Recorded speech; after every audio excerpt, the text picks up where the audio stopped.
சந்தோஷமா உனக்கு மலர்லாம் பறிச்சியா? பறிக்கவே இல்ல. சரிடி. அக்கா நான் இன்னும் மலரையே பறிக்கலக்கா. என்ன சொன்னீங்க? நீங்களா பறிப்பு எதிர்பார்த்தக்கா. கீழ் போய் வந்துக்கிறேன். நானே என்ன பறிக்கலக்கா.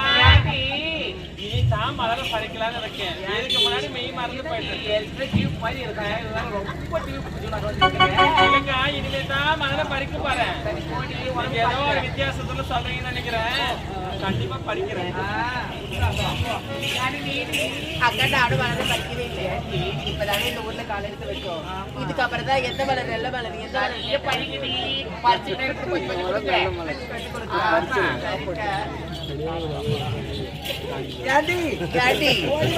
இங்குள்ள ஆமாண்டி, எப்படி இருக்குது பத்தியா மலர்லாம்? இங்குள்ள மலர்களை பார்த்தாயா எவ்வளவு அழகா நல்ல வாசனையா பூத்து குளிக்க. ஏன் இந்த மலரை பார்த்தோன்னே மெய் மறந்து போயிட்டியா? வெக்க வெக்கமா வருத மலருக்கு. எந்த மலர்? புட்டு மல்லி ஒண்ணு. ஏண்டி அந்த தூரத்துல கல்ல இடமல தெரியுமா? அந்த ஆகை தாமரைன்னு சொல்லுவாங்க. ஆகை தாமரையா? இது வரைக்கும் அந்த ஆகாய தாமரை நான் பார்த்ததே இல்லடி. அப்படியா? ஆமா. ஏண்டி நான் பார்த்திருக்கேன். அத பார்த்து பல நாட்கள் ஆகுது. அப்படியா? ஏண்டி அது ஒரு கேரளா என்ன தெரியுமா? அது எல்லாமே சாமந்தி தோட்டமா? என்னடி சொல்றேன்? சாமிக்கு ரொம்ப உகந்த மலர்னு சொல்ல வரேன். அது வந்து நல்லதுக்கு உதவும் கெட்டதுக்கு உதவும். அந்த சாமந்தி மலர் இல்லைன்னா இங்க இருக்கிற ஆம்பளை கிடையாது. கிடையாது.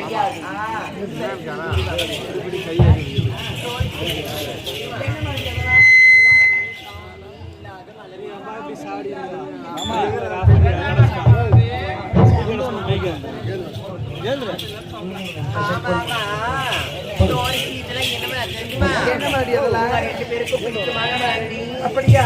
அதுதான் என்ன மலர்டி? அதுதான் ஜாதி மல்லி. ஜாதி மல்லியா? ஜாதி மல்லி. எதுக்கு ஜாதி மல்லி? இதுவா ஜாதி மல்லி? இதெல்லாம் ஜாதி மல்லி கிடையாது. இது எல்லாமே தவறா பேசுறோம்.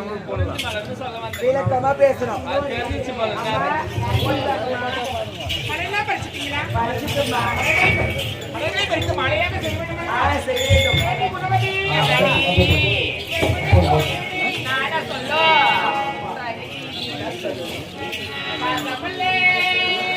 பாட்டியாரே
கோரி